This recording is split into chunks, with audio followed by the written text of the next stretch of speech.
Hello and welcome to year 2 of A Year in Books. This is the 2023 version. Woo! So I had a goal of 75 books, but I only read 69 because I didn't do what I normally do, which is read a bunch of graphic novels. So I only read 3 graphic novels this year instead of last year. I think it was like 12. So most of the books I read were this. And if I read audiobooks, if I listened to audiobooks, my number would be so much higher. But I just can't focus on them, so everything I read was physical. Let's get into it. There's a Boy in the Girl's Bathroom by Louis Sekar. I'm aware it's a book for children, but my English teacher gave it to me. She's like, I think you would love this. I understand that it's a children's book, but I think you would love this. And she was right. Of course she was right. English teachers are always right. That's coming from a person who's had some of the most amazing English teachers ever. I loved this book. This book made me cry, which I am not ashamed to admit, because if you read it, you will understand. It's really good. The Adventures of Huckleberry Finn by Mark Twain. I was correct. I don't hate Mark Twain. I just hate Tom Sawyer. This book was so fun and so entertaining, and I really enjoyed it. Stunning Photographs by Annie Griffiths. This was a book for the pictures. The writing in between was pretty good, but the pictures were awesome, which is why I read it. So, Ground Zero by Alan Gratz also made me cry. It was really heavy. It was powerful, but not my favorite, I think. I think my favorite of the books was Refugee, honestly. Mouse by Art Spiegelman. I don't know if that's how you say it. I'm so sorry if I'm saying it wrong. If I say any of these authors' names wrong, which I definitely will, I'm so sorry. I'm so sorry. Oh my goodness. Hello, pretty Rose. My love. Hey. Hi. What is it, my dearest angel? Why don't you come here? This is Primrose. Primrose says hi. Okay, back to it. Mouse by Art Spiegelman. Everybody should read these books. Every single person on the planet should read Mouse. Mouse 1 and Mouse 2. Because they are incredible. They are so good. Beowulf by Santiago Garcia. Okay, basically, I needed to read the story, but every copy of it I picked up, I couldn't finish because it was so dense. This is a graphic novel version of it. So gory, so entertaining. The art is phenomenal. I really loved it. Agatha Christie, Passenger to Frankfurt. I bought this for $1. And I tore through it.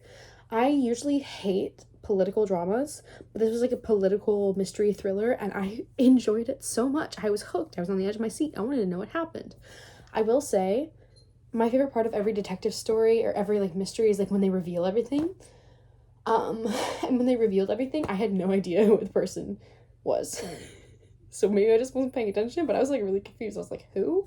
And I flipped through. I couldn't find him, so anyway. The third Magnus Chase book, my favorite. Hot take, I'm aware. Hot take, my favorite Rick Riordan series. I love it so much. And I love Percy Jackson so much.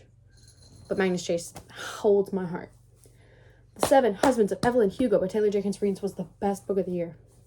Not the best, but the book I enjoyed the most this year. I read this book in one sitting. I sat down for 3 hours on a day where I had so much to do.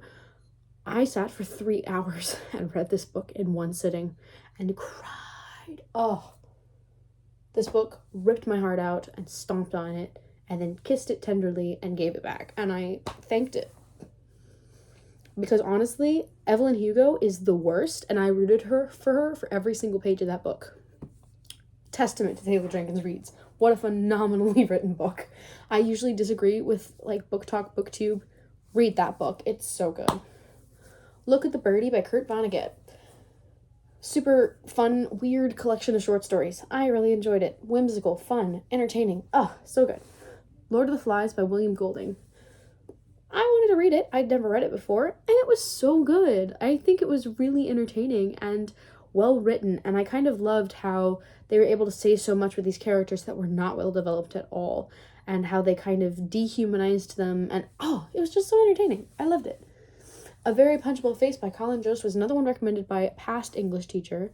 And again, English teachers are always right. This book was so funny. This book had me cackling in silent rooms by myself. So funny. I really, really enjoyed it. If you want a funny book, this one. That one's really good. While Mortals Sleep by Kurt Vonnegut was another short story collection, and I didn't love it as much as I loved the other one because it was... I kind of go to Kurt Vonnegut for that whimsy, and it deals with really complicated, difficult things, but in a hopeful light and more of a whimsical, and even when everything's really dark and cynical, like, it's still kind of lighthearted. While Mortals Sleep, if I'm not mistaken, felt like it was written by a man going through a divorce, which I'm pretty sure he was going through a divorce at the time, so it was just kind of heavy, and I didn't love it. Soul Enchilada by David McInnes Gill. This book is wild and very entertaining. Is it good? Absolutely not. Did I enjoy the hell out of it? Yes, I did. Life of Pi by Yann Martel. This is probably one of my favorite books of all time. I cannot describe to you how much of an impact this book had on me. I loved this book. It was incredibly magical and sad, and the writing was the most beautiful thing. Oh my gosh, I can't even describe to you how much I loved Life of Pi. It was so good. Passing by Nella Larson was a book I read for class and really enjoyed. It was short, it was quick, it was politically charged, racially charged, had a wild ending. I enjoyed it. It was interesting. I would not have picked it up by myself, and I was glad that I did. Something Wicked This Way Comes by Ray Bradbury is another one of those books that has crawled up into my favorite list. I love Ray Bradbury. I love the way he paints things. It's weird. It's scary. It's got an evil carnival. What more could you want? Loved it. Mary Shelley's Frankenstein. I had never read it before, and I feel like I am a better person because I have read it. And it also hit at a time, it's very melancholic, and it's dense, but it's very melancholic, and it kind of hit me where I was at, because I was having kind of a hard time when I was reading it, and it just spoke to me, and I really, really enjoyed it. I'm really thankful I read it. On a completely different note, The Weight of Blood by Tiffany D. Jackson was awesome. It was a Carrie retelling, but with the racial politics of being biracial in a small town when you're passing as white and then something happens to change that. So entertaining, so fun. And then, it's Carrie, so lots of blood. Mother Night by Kurt Vonnegut was beautifully written, but I felt like 90% of it went over my head. It was super confusing, and I just felt like I wasn't smart enough to understand it and really appreciate it. Les Miserables by Victor Hugo, the small version. So last year, I tried to read The Brick, and I couldn't even get 50 pages in because it was like, they didn't even mention any of the characters that were in the plot. And I was like, this book, the short version, made me cry. It's beautiful. I think it has a lot of interesting things to say about how real worth in a person is determined, and I really enjoyed it. Kafka on the Shore by Haruki Murakami. So I've heard a lot about Murakami, and I was excited to read this because I was in a magical realism phase. I really wanted to read magical realism, and I was told this was great. And it was really good magical realism. Hiya, babe.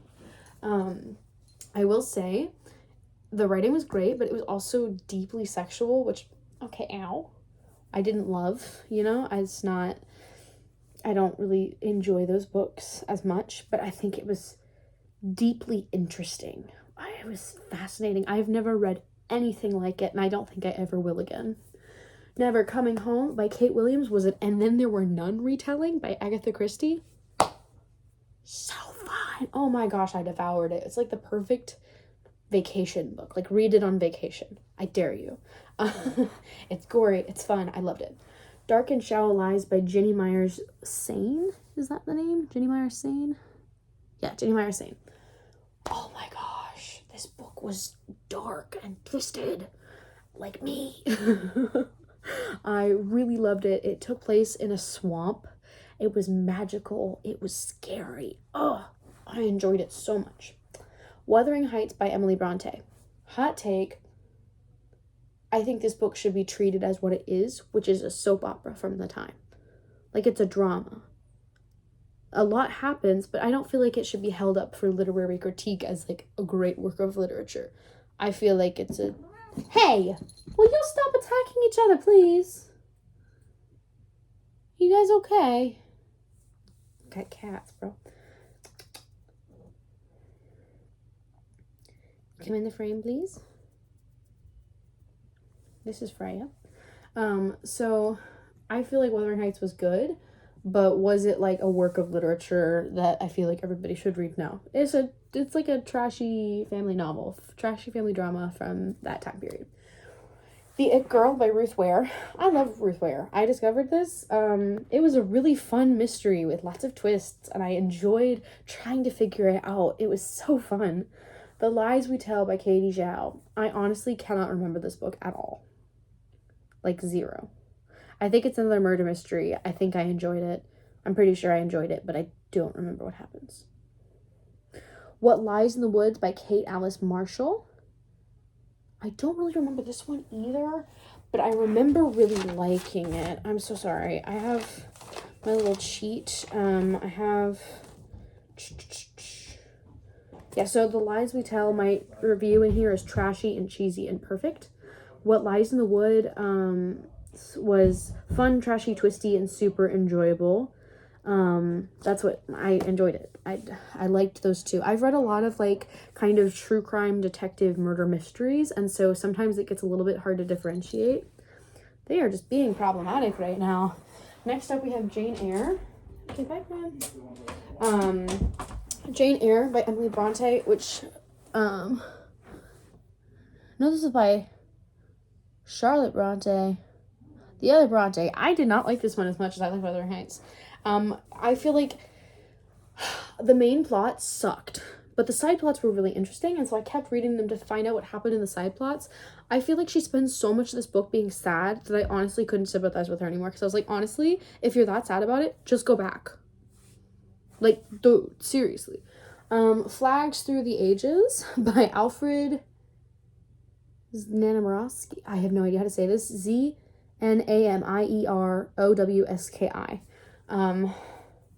This was a nonfiction that I read for like a summer challenge.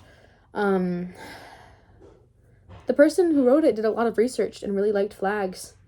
I thought it was the most boring thing I've ever read. Foster by Claire Keegan.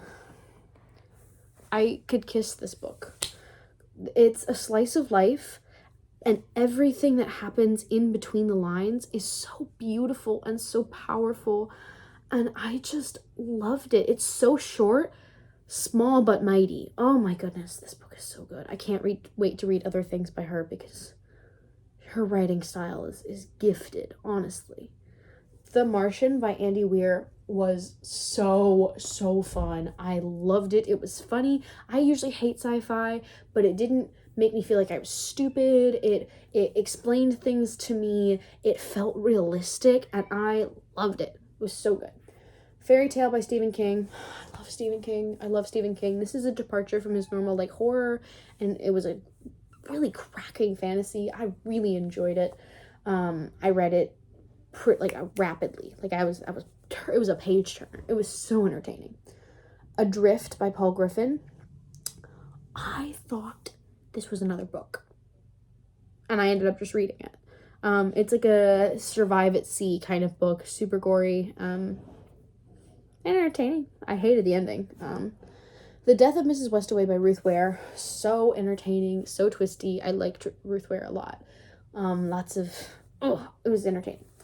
9 from the Nine Worlds by Rick Riordan.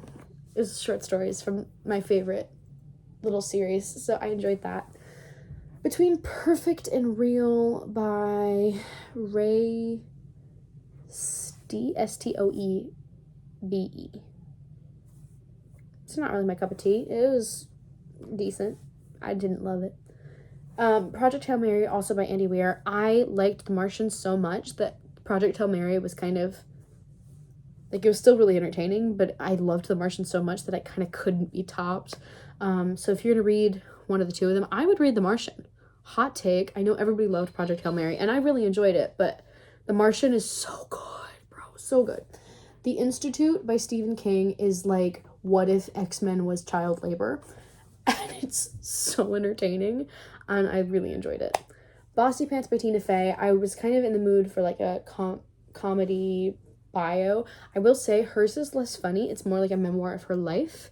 I feel like Colin Jost's Very Punchable Face is very aware and very funny. Tina Fey is more just like an honest description of her life, and she is funny, so there's funny parts, but it's more of like just an accurate portrayal of her own life, which I still thought was really entertaining. Agatha Christie, the Harlequin tea set. It was good. I honestly don't remember much of it. I like Agatha Christie, though. She's kind of a comfort. Like, everything that she writes is very well written, but also, like, not difficult. In the Woods by Tana French. This book was fascinating. I had never really read anything like it. It was brutal and scary, but it was like a dark detective novel. It was kind of gritty. It took place in Ireland. I read a lot of Irish books this year. I really enjoyed it. I thought it was really wildly entertaining. I Am the Messenger by Markus Zusak. I loved this book. I didn't love the ending. It was a little too meta for me, but this book was everything I love about Markus Zusak. I found out he had another book and I ran to the library. Loved it. Hotel on the Corner of Bitter and Sweet by, who's it by? Jamie Ford. This book made me ugly cry. This book is beautiful and heartbreaking, and I could not recommend it more. Honestly, everybody should read this because it's awful and beautiful, and I loved it. Kite Runner by Khaled Hosseini. It was good. I enjoyed it. I almost quit this book so many times, but then something wild would happen and I would have to keep reading to know what happened. It's not that I didn't like this book, but I loved A Thousand Splendid Suns so much that I think my expectations were too high. So if I had to give you, if you had the two options, I would pick up A Thousand Splendid Suns. I thought that was phenomenal, and this was really good, but that one was better. Elevation by Stephen King was a short read and just a really cute little magical realism, very wholesome, which was kind of unique for Stephen King, and I really enjoyed it. Next, okay, so this year I read the entirety of the first series of Percy Jackson in like 2 weeks, alongside The Odyssey by Homer, translated by Emily Wilson. So first off, I'll talk about The Odyssey. I had never read it before. I had, of course, read the Percy Jackson series and read other Greek myths and stuff, but I had never actually read The Odyssey, and this translation was awesome, very accessible, very lyrical, very fun. I really enjoyed it. So much happened. Though I will say, if you are reading Greek, like, literature, read Percy Jackson while you do it. It makes it so much more relatable and easy to kind of digest, and you're kind of always looking for patterns. So especially if you're doing analysis, read Percy Jackson while you do it, because it will help you make connections and see things that you wouldn't necessarily have picked out otherwise. Read Percy Jackson while you do it. Such a good idea. I enjoyed it so much. Loved rereading the Percy Jackson series too. Such a great series. I love Uncle Rick so much. Oedipus Tyrannus by Sophocles. It's so short, but it's like a train wreck. You can't look away. I loved it. I knew the story, but I hadn't actually read it, so it was great. Euripides' Medea. I love Medea. I feel like she's one of the best written characters of all time. She's complicated. She's evil. She's good. She's justified. She's not. I love her. Oh, examining her characters, like one of the most entertaining things you could do. The Lost Hero by Rick Riordan. Not my favorite in the series, but once I was on that train, I wanted to keep going. Gorgias by Plato. Socrates is super annoying, and I don't like philosophy. Sorry, that sounds so petulant, but it's true. The Book of Chuang Tzu is a book that I could not recommend to anyone unless they were very interested in philosophy, because this book was the most difficult book I've ever read. I only read like 100 pages of it, and it took me weeks. It was incredibly difficult because it's a Taoist text, right? And the Tao, by definition, can't be defined. So it's a book trying to define something that's undefinable, and it's redundant. I don't understand it. Was it beautiful? Were there things I loved? Yes. Did I also hate it? Yes. Through Deaf Eyes by Douglas C. Bainton was good. It was a book I read for class. It was interesting. I learned a lot. So it was a rewarding book. Glitter by Aprilline Pike. I read this so quickly. I still need to get the second one because it ends on a cliffhanger and I need to know what happens. It's such an interesting dystopian fantasy kind of concept. I really enjoyed it. It does have some like the YA romance pitfalls that kind of made me cringe, but can't win them all. The Golden Ass by Apuleius. Okay, I have a love-hate relationship with this book. I had to have at least one love-hate relationship. That's part of the reading experience. I hated reading this book more than anything I have ever hated in my entire life. It's misogynistic, it's homophobic, it's sexist, it's deeply sexual, and he is so horny all the time, and it's got bestiality, like it's horrible. That being said, analyzing this text was one of the most rewarding things I have ever done. I could write essays on like the way names are used and like how it examines society's view of like these forbidden sexual acts, and it's just really interesting to analyze, even though I hated reading it with the fire of 1,000 suns. Son of Neptune by Rick Riordan, really good. Not my favorite in the series still. It's better than Lost Hero. Nothing More to Tell by Karen McManus. Had some fun twists I wasn't expecting. It's, classic murder mystery with like kids examining something the cops won't do. I'm a sucker for those books, and I read a lot of them.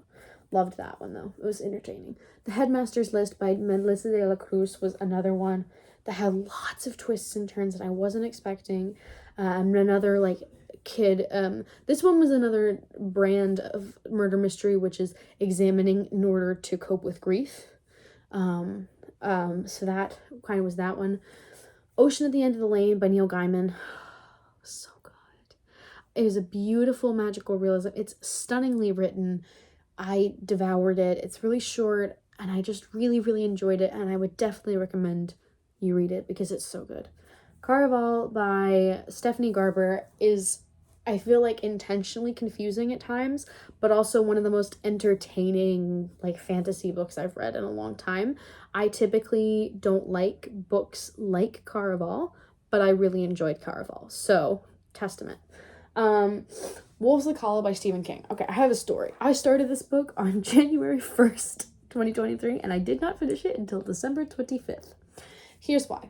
So, first of all, it's high fantasy. There's a lot of characters and things to remember, and I just was in the headspace. I had a lot of change this year. It was a really difficult year for me, and so I didn't necessarily want to pick up, like, high fantasy. So that's why you have a lot of trashy kind of entertainment novels in here, is because that's kind of what I was in the headspace for.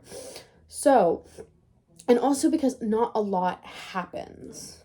Like, it's kind of a side quest to the main plot of Dark Tower, and it's an important side quest, but it is a side quest nonetheless, and so it's a lot of build up for the last couple pages, and you don't always want that kind of mood side quest vibe reading when you just need something to hook you and keep going. This is kind of a book to sit and chew on, and you need to be in the right headspace, and I just wasn't until later in the year. And so I did end up reading it, and like finishing it, and I did end up enjoying it.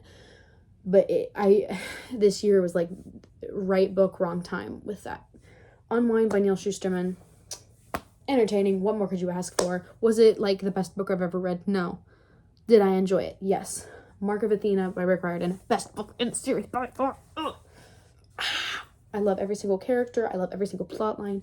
That book is phenomenal. It's a masterpiece. One thing I love about Rick Riordan is, so as a writer, I understand that you want to keep your readers hooked, right? And you want to kind of make them wait, make them invest. And so a lot of things, especially in YA books with multiple perspectives, is they will have a character in the middle of like extreme peril, and then they'll change to another perspective. From a writer, I understand why they do that. Like, writer's perspective. From a reader's perspective, I get so angry. I hate that. Hate that when it happens. So I will literally skip chapters in order to see what happens.